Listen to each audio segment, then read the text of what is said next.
Pirates, they didn't screw up. Good morning to you. Good Monday morning. I'm Dejan Kovacevic of DK Pittsburgh Sports, and this is Daily Shot of Pirates.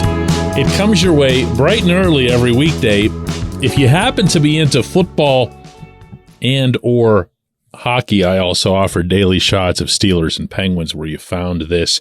Pirates 4, Diamondbacks 2 out in Phoenix. We'll get to that later because there was a much bigger story still out west, but way up in the top corner in Seattle, where Ben Cherington and his staff decided on Paul Skenes as the number 1 overall pick in Major League Baseball's draft.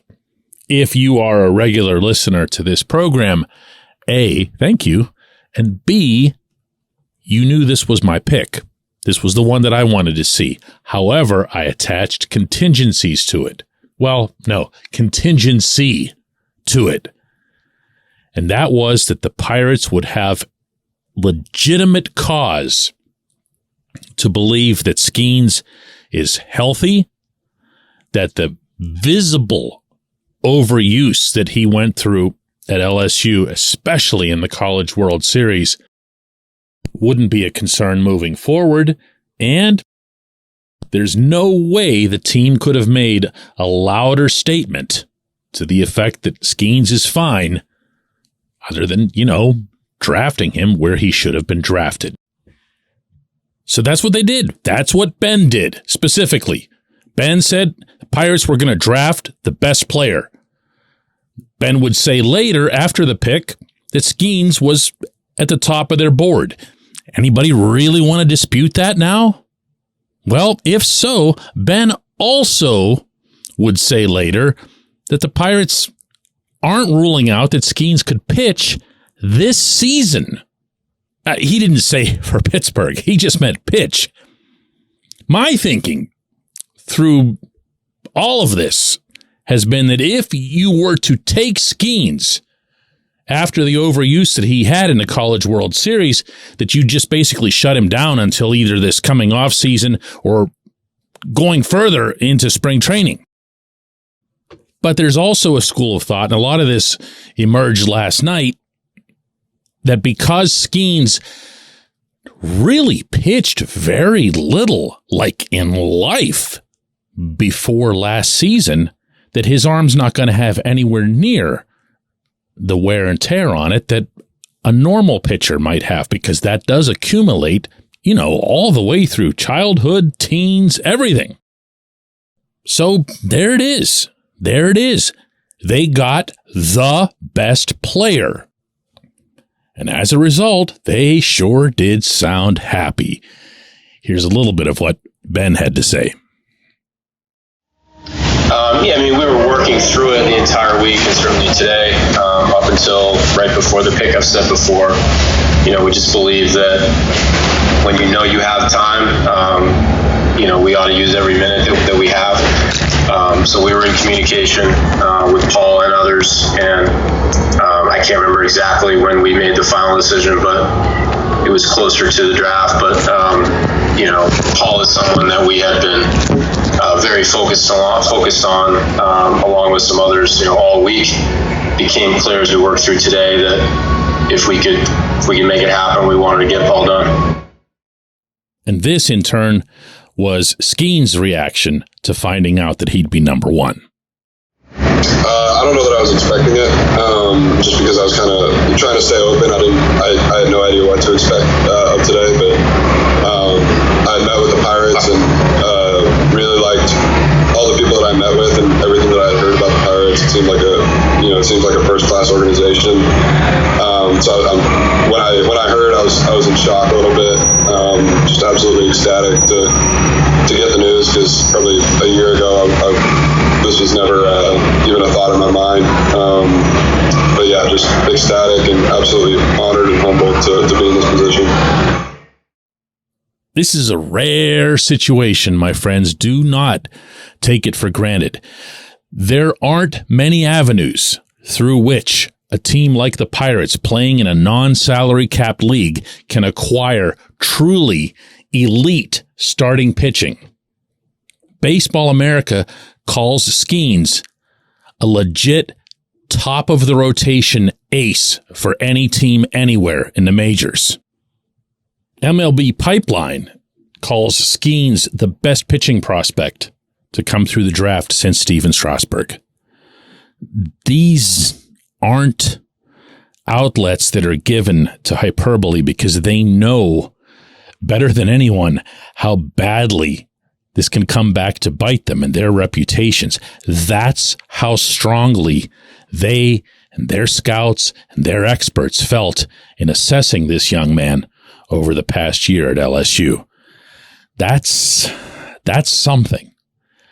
And to get this player through a means in which you don't have to, do something to destroy your payroll or whatever. And again, even that's not feasible, because if there's ever a top of the line, superstar, ace, whatever you want to call them, starting pitcher out there, and they're in free agency, the Pirates aren't even in on the discussions, and they can't be. If you're the biggest bob-nutting cynic of all time, you don't think he's going to be in a spot to be okaying $25 million annual, $30 million annual contracts over 10, 12 years. It's crazy, especially for pitching, which comes with so many perils from an injury standpoint. You get Skenes. You get a pitcher of this caliber for 6 full major league years. This is a really, really good day for this franchise. When we come back, J1Q. This portion of Daily Shot of Pirates is brought to you by our friends at North Shore Tavern. That's directly across Federal Street from PNC Park. It's home of Steak on a Stone, an eating experience, underscoring the word experience. The steak is brought to you partially cooked on an 800-degree stone, and you do the rest. It's a ton of fun, it's a great meal, and it's a baseball atmosphere like no other in Pittsburgh. North Shore Tavern, right across Federal Street from PNC Park. Your front door, your car, your bike, your computer, your gun.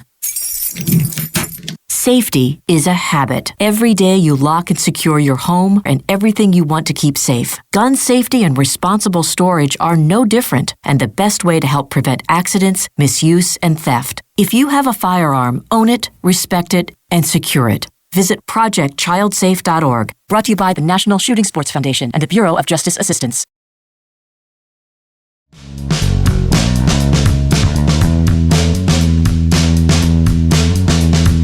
Today's J1Q comes from Dawn, who asks, DK, if the Yankees can fire their hitting coach mid-season, why can't the Pirates? For anybody who didn't hear this amid all the other baseball news yesterday, the Yankees did indeed fire their hitting coach. They were dissatisfied with the performance of their offense, and they came to the conclusion that the one commonality was the hitting coach. So they fired him. What a concept, huh? Mid-season. Not worried about, what was the word Derek Shelton used recently to defend Andy Haynes' continued employment? I believe it was continuity. You have to make sure that you protect that continuity and the valuable communication that takes place between teacher and pupil. It's whatever. I look at the Pirates offense right now, and I say to myself, even on a day like yesterday where they did actually score enough to win, a lot of that to the credit of Ji-Man Choi, who was missed more than most people, I think, realized. And I'd been saying that now for a while. First in going deep and then coming up with the big game-winning RBI single. Reached out for it, too, and pulled it into right field. Just an impressive overall plate appearance, and that is, by all accounts, what G-Man was doing in Indianapolis in the rehab stint that he just completed. This is a good big league hitter. He's also a hitter who doesn't need tutelage. Have you noticed that pattern? He's a veteran. Andrew McCutchen doesn't need a hitting coach. Carlos Santana doesn't need a hitting coach. Choi doesn't need a hitting coach. Who are the guys that are coming up there with consistent approaches? Yeah. And who are the ones who continue to strike out looking again and again and again? Only now they also turn around and bark at the umpires, even though it was their responsibility, not the umps, to get the bat off their shoulder and protect the zone or even the perimeter of the zone when it's a 2-strike count. That's the culture. That's the offensive culture that's been created and is now being cultivated by Haynes. You see it day after day after day. And I swear to you, I am almost relieved that the Pirates didn't get a hitter, because I think Haynes is going to be the hitting coach forever. And I don't want these kids within 100 feet of him. And don't even make me bring up how Henry Davis is now in an offer and doesn't have an extra base hit in 3 weeks. Or how the next thing you'll see is Nick Gonzalez striking out looking, oh, wait, yes, that's already starting to happen. This is a bad situation. And it's not one that's going to improve. I really believe that. The one player for whom, in just an attempt at fairness on my part, that I'll give Haynes some credit for, is that we're seeing improvements from Jack Sawinski from both sides of the plate. But then, doesn't it always feel like Jack's next 1 for 28 is right around the corner? Doesn't it feel like that's why the rest of baseball looks at Jack's stats in an ice-cold way and says, this is a terrific hitter. This is somebody who really, has it all going, and he's young and mostly skipped AAA, and he's 8th in Major League Baseball in OPS against right-handed pitchers. It's a really impressive feat. And yet, around here, those of us who watch him regularly, you're still kind of cringing. You're waiting for the next big slump, for the next big incurable slump that'll result in his demotion to the minors that won't surprise anyone inside the 412 or 724 area codes. Why is that? Well, what's the commonality? I appreciate the question. I appreciate everyone listening to Daily Shot of Pirates. Absolutely not done talking about Skenes or the draft. We got all week to do that. Let's hook up again tomorrow, all right?